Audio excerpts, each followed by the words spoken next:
I think the primary reason why everyone is talking about Big Bear AI stock is because of the company's surprising decrease in year-over-year revenue reported in its most recent financial results and the cause for that decrease in revenue. I'm going to share with you those details here in this video, as well as some other factors that have investors discussing Big Bear AI stock. You're not going to want to miss these details for this very popular AI company, so let's jump in right now. I want to thank the Motley Fool for sponsoring this video. Visit fool.com/parkev for the 10 best stocks to buy now. So, Big Bear AI's management team elaborated on the reason why revenue decreased year over year. They said there was disruptions in federal contracts from efficiency efforts.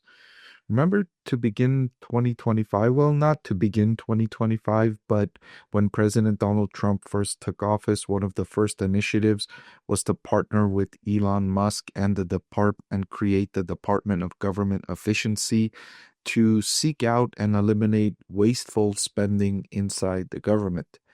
And one of the wasteful spending categories the government noticed was with a contract with Big Bear AI, unfortunately. So Big Bear AI have seen those disruptions this quarter, most notably in programs that support the United States Army. So Big Bear AI saw its contracts reduced or eliminated or paused or delayed as a result of those government efficiency efforts. And that's unfortunate news for Big Bear AI stock investors for a couple of reasons. For one, those efficiency efforts eliminating wasteful spending will hurt Big Bear AI in the long term.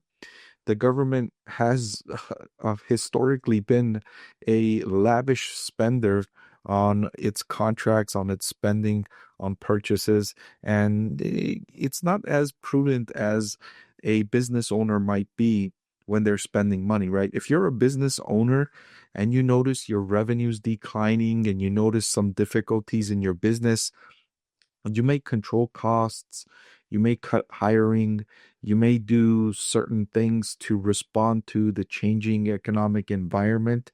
But imagine you're the head of a government department. You rarely ever see any reason to cut your spending or to control your spending. In fact, if you're the head of a government department, you're almost incentivized to continue increasing your spending, hire more people, keep existing employees, right? Because if you're the head of that department and you've been the head of that department for, let's say, several years, you've grown close to your team, you've grown close to the people at the company, and you don't want to fire them, right? That would be something that's not ideal for you. And since it's the government that's giving you your budget and it's not anything, economic, right? If your institution or whatever agency you're leading is losing money, it's not your money. Even though you're the leader of that agency, it's not your money that you're losing, it's the government's money. So you're not really incentivized to cut spending or cut costs or let go of people that may be underperforming, but they're nice people and they have families, and you would feel terrible for letting them go, and it's not coming out of your pocket. So why would you let them go, right? And so there's a lot of waste inside government agencies, and I've seen this firsthand. And so these efforts by the Department of Government Efficiency have identified a lot of those wasteful categories and forced those agencies to make cuts instead of leaving it up to the leaders of those agencies or other individuals. These efforts have forced a lot of cuts, and they've cut programs. Now, you may agree or disagree with this. I'm not making an opinion on that. What is a fact is the government is cutting a lot of those categories of spending, and Big Bear AI has seen some of the negative impacts of those cuts. Still, the company was able to end the quarter with a net positive cash position of almost $250 million, another record and the first time in Big Bear's history where their total cash exceeded their total debt. And they were able to do that in an interesting way, not the way I would like to see, but still they capitalized on an opportunity, which I can't blame management for doing. They raised gross proceeds of roughly $293 million in exchange for the sale of roughly 75 million shares of their common stock at an average price of $3.90 per share. So as I mentioned, BigBear.ai is and has become one of the most popular AI stocks, and the stock price was experiencing a huge rally before the management team highlighted this negative impact from government efficiency efforts. The stock was soaring this year, and it was up significantly, and I argued that it was up ahead of expectations. Investors were getting too enthusiastic, and the valuation was overvalued. And it looks like management agreed with that assessment that I made, and they saw it as an opportunity and said, "Hey, look, our stock is overvalued right now. Investors are really excited about our company. Let's capitalize on that. Let's sell them some stock and raise capital for the business because this is an opportune time. Our stock price is really high, more so than we believe it should be because of all this investor excitement before we've actually delivered the results to deserve that excitement. So let's capitalize. Let's get this money and we'll decide what to do with it later. But we're a company that's losing a lot of money. We have debt. Our balance sheet is vulnerable.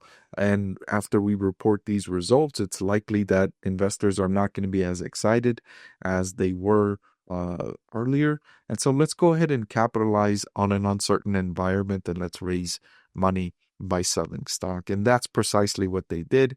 And that's how they improved the balance sheet, by diluting shareholders, selling 75 million shares of stock at an average price of $3.90. Now, there's several ways a company can raise cash. They can borrow money, they can sell a piece of the business, or they can raise money through generating cash from its everyday operations. And the way you would like to see a business raise money is through its everyday operations in the core category of what it's doing.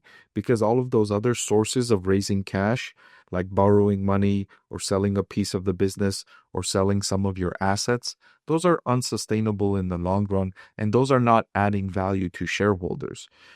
But by earning money and raising capital and raising cash by conducting excellent business and selling your products and services at a price that generates a sufficient profit, that's how you add shareholder value.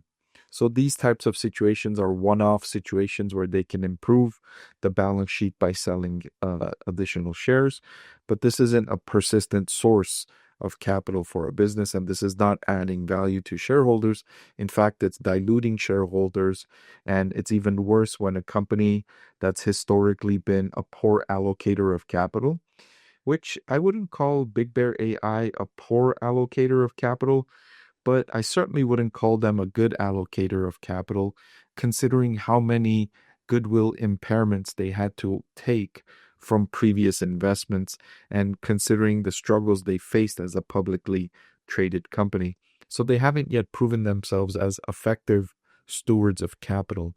And so when a company that has that kind of a reputation is selling shares, it makes it that much more difficult for investors to gain confidence in this company. By the way, this document I'm reading from is BigBear.ai's most recent earnings call with Wall Street analyst. I've made this highlighted document available for my channel members. You just go to your membership benefits section of my YouTube channel page, and you can access the file that includes this document as well as dozens and dozens more where I've uploaded my highlighted evaluation, my highlighted review of these documents. And you can join our channel for less than $5 a month. Hey everyone, I'm excited to announce that my book is finally available for sale. I've been working on it for more than a year now, so I'm really excited to finally share this with you now. It goes through my framework for evaluating stocks. Some of you often ask why I like this stock or why I like the other stock, and this framework provides you the things that I look at when I'm evaluating stocks. I've added the link in the description below.